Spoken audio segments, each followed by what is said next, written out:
All right, everyone. We're television active. It's Friday today on Enterprise Television, and this is Homo Politicus. Now, take this if you can. A confused presidency. Can the National Assembly come to the rescue? This is the story. Two major embarrassments have emanated from the Nigerian presidency in the past 2 weeks alone. There are scenarios occasioned by conflicting messages put out by the president's handlers. Now, communication is a critical function government can not afford to get wrong. But when it goes wrong, it's always the last thing running you wish ever happened. The question is, can the 10th Assembly come to the rescue? The presidency appears to be dropping the ball too often. In what way can the lawmakers who have a statutory responsibility by law to check and balance the government, in what way can they come into prop up the presidency, perhaps to sit up right and do what it ought to do? I am Cyril Abaku, and my guest in the studio today is Mr. Akin Fatunke. Fatunke is a chartered accountant, but not only does he like to look at numbers, he also likes to look at the headlines and take a cue from what is going on in the country.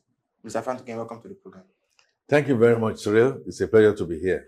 Now, let's go straight to the point. I don't know how it's come to you, seeing the things happening these days.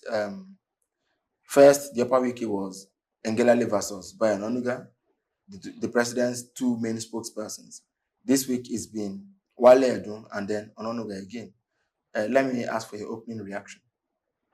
My opening reaction even goes beyond that. I think the communication machinery of this present government needs real retooling.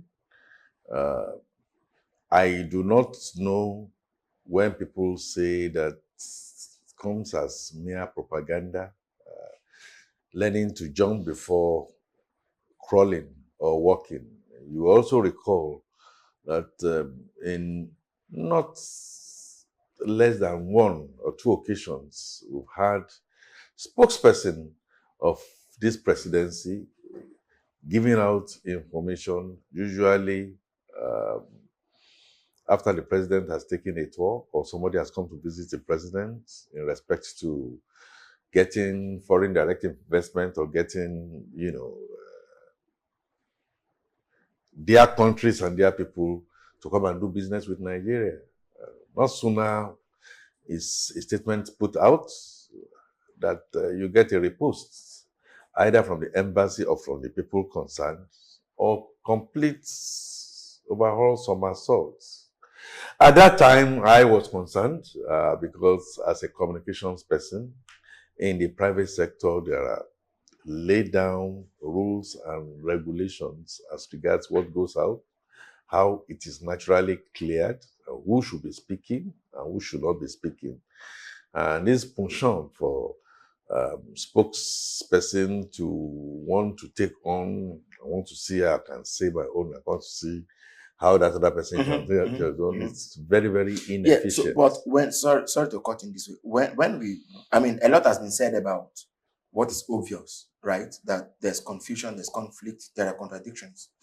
But bringing the matter home now, our focus today is to look at what the National Assembly can do to help the president put his house in order. What do you think they can do? Well, the National Assembly, even you, this program you are putting across is also a help to the president. Yes. Because when you look into power and you tell them the truth, either because they are in a white apparel and they do not see a little stain that turns the whole apparel into an ugly outfit. You say it, you see it, and say it. As it is. And I know where you are going, Cyril, with the National Assembly. It comes at a time when you begin to wonder what really is going on. I know there is clear devolution of powers. I know the National Assembly naturally will have their limits, no doubt about that, as regards the kind of interference that they can make. But they are there as advisory. And there are quite a number of other things that the National Assembly, using their clout, just like we expect the president to also use his clout yes, to intervene in areas that are not necessarily within his jurisdiction, persuasion to now say to Mr. President, I think it's becoming obvious that your communications machinery needs a lot of retooling. But for me, the buck stops on the president's table, and irrespective of whatever faults and starts that we are having right now, he bears the can. He employs them. He has a power of fire or hire, and he also has a power of getting people to get retrained. Now, Cyril, I want to take your mind back to the immediate past administration that we have, and I'm talking of President Muhammadu Buhari. Yes. And when two giants were virtually in the media industry were, came on board, Adeshino and Shehu. They came in, and then one was given a political slant, the other was given maybe a mild slant. But the whole thing started with Obasanjo's regime, where you have a minister of communications, and then you look for a gadfly. That's when you saw somebody like FFK that will do virtually what you expect where angels are supposed to tread. Likewise, Jonathan. So they will have somebody who will be a rough the weather kind of, and then the other one will just be a bit genteel. But in the presidency of Bola Ahmed Tinubu, I think it's not so much being combustive than comedy of errors, not clearing. I wonder if at the end of the day, that embarrassment is getting on to. And Cyril, I also felt that even within the presidency, there's the shoulder thing, there's the knee thing, and then there's the toe-foot thing when you want to carry your load.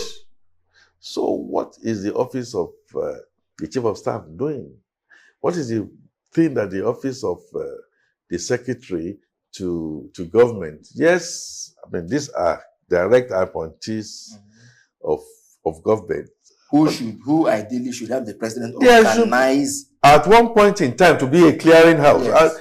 At one point in time, the whole of Nigeria was saying they did not like the attitude of the late Abba Kyari, but they had a way of trying to insulate the president.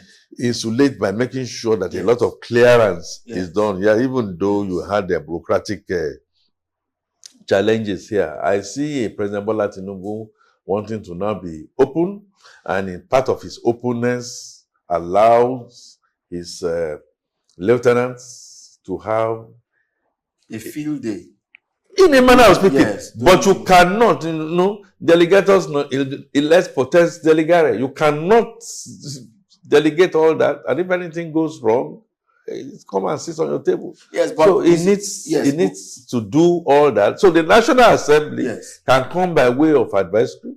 The National Assembly can come by way of oversight functions on the information ministry and begin to ask questions. So exactly the way you are asking me, and some kind of hearing, and openly ask them what exactly is going on. Because I assume that given the revelation, now proposal, whatever it is, by Wale, the Minister of Finance, one would have thought that if the National Assembly had, that the government has spent money it didn't approve to be spent in the way it was spent, was it now later fired? Well, so by now, you expect that they would have summoned the minister or anybody like that to come and say, come and give a defense. Perhaps, since the people who are having the infighting are the president's men, the National Assembly, if it was up to its task, for fear of the National Assembly, maybe they would have been able to put the house together to say, if we mess up this way, we'll be summoned to answer questions. Because even where the president's appointees, That is, if we had a truly independent National Assembly. With where we are today, will the National Assembly be able to wield its powers to curtail some of the excesses of the executive arm of government? Cyril, your question to me now has mixed two things. But in that mixture is the real kernel of the essence of this discussion. The coordinating minister of the economy suddenly came out and told us what we already knew. And the information ministry was telling us, okay, well, quite a number of ministers of the government were telling us something different. Yes, I agree with you absolutely. That is the time I believe that the National Assembly needs to do some summoning. Yes. Okay, so summon and then come and let us understand. Wale, you mean, for example? Yes. Come and explain to us why what was not appropriated. Yes. Found its way into the expenditure of books of government. How did that happen? And by the time you begin to do the drill down, you begin to do the forensics, more things will be open. Something similar to what is happening to MFLA and Central Bank. All the hastes that went on. Somebody must have been doing things that will then get back to our production of oil. Is it being properly accounted for? The quota that we say that has been given to us, it's one thing to say we are not meeting the OPEC quota. It's another thing to say that we've done 4 contracts. Everything seems to be in a shroud of not being very transparent. So what now? I think your question, maybe you didn't know this, your question is very intelligent. I think that is the way it should have gone. And in the process, quite a number of things will now begin to understand. But yes. By the way, why, for instance, did it ever occur that we as National Assembly had an understanding that Mr. President was going to address us formally on his first anniversary. And then suddenly at the presidency level, all we hear is that it was not carried along. So the center is not holding. Because the center is not holding, things will naturally fall apart. Yes. WB Yates comes into my mind now. And because, like we say, from where I come from, if something is going to affect the nose, you can tell me that it doesn't concern the eyes. But you see, the eyes will be very wise to know that once it affects the nose, it's on which will be start to do It means to blink. Okay, use the word blink. Because I was going to say I was going to say that the kind of light that we get sometimes when they say it begins to do and then will flicker off. Yes. Responsibility, therefore, should dovetail from this discussion you and I are having. Yes. As a fourth estate of the realm, as a media, yes, let's begin to find out. Let's begin to put these people's feet to fire. I expect a functional National Assembly, the one that is not rubber stamp. Yes. You don't have to now wait. They call. What is going on here? Did we hear you say this? I'm telling you. Did we hear you even say this? Yes. Did we even hear you say this? Because that will be the question in the first place. Did we hear you say you're spending money on subsidy? No, they will say yes, they had, but at that time, one of the ears was not. So if they say, that's why I was saying yes. So when they say yes, go to court now. And then we begin this circus thing. But on a very serious note, trust is earned. You step out to make sure things are done properly. If people who have been appointed into this position don't have, they say it doesn't happen around here, the same respect of putting in your letter of resignation, because when these things keep on going and you are not able to now defend yourself, or is it that in the daylight, Mr. President are giving you a go-ahead that you should go, signed it off. And then in the evening, it comes to now, no. I mean, and that's the time to now look at this president and say, no, you can't work this way. Mr. Fatuke, as we made to wrap the show, let me ask you this one question. What must Mr. President do to bring his house back in order? What must he do? This present house has fallen. And when a house has fallen, what do? You can do either of two things. You can pretend. You can go and look for bricklayers and say, let's prop it up and stuff like that and continue to deceive yourself. Or you go to church or you go to mosque and you go to people who will also tell you that, oh, this is one of the best houses. You just give me this and all that. Yeah. Or you say, this is cancerous. This is not curable. You've got to go to your home and die and go and re-prepare. So you have to do a total overhaul. Politics should not continue. I'm not asking you not to bend down and pretend down towards your politicians who put you in power. But you must get the right mix of professionalism, code of conduct, what should happen, how it should happen. Exactly. And the fact that certain things that are not cleared with the office of the chief of staff. And it might be that the office of the chief of staff, we don't have a fit for purpose there. And I'm saying it clearly. Fantastic, great man. He happens to also be a friend that I know. But this is not the time for going and that office has to sit up and Mr. President has to do a total overhaul. Because if he doesn't do this total overhaul, the message he's sending clearly is that he is incompetent and it's not capacity. He doesn't have the capacity to do. But I think he has the capacity to do, and he should have the strength and the nerve to call the shots and put that house in order. So far, the present house is falling. This present house is falling. Those are the words of Mr. Akin Fatunke. You've been watching Homo Politicus today, Friday. I must thank Mr. Akin Fatunke for making the time to be with us on the program today. Always a pleasure. Thank you very much. Yes, hopefully the president finds the courage and the and tenacity to...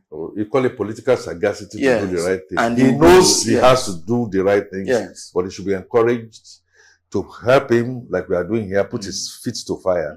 Let him get burnt and then let him come alive and do what is needful. And need I say that no other person should have the ability and capacity to do this. Former senator, former governor, now president. I think that Mr. President is a man who understands his job. He himself said, don't pity me, I asked for the job. Mr. President, the job is here now. We do hope and pray that the next time we are on this side together like this, and that something drastic would have happened. But until we come your way again on Homo Politicus, it's bye for now.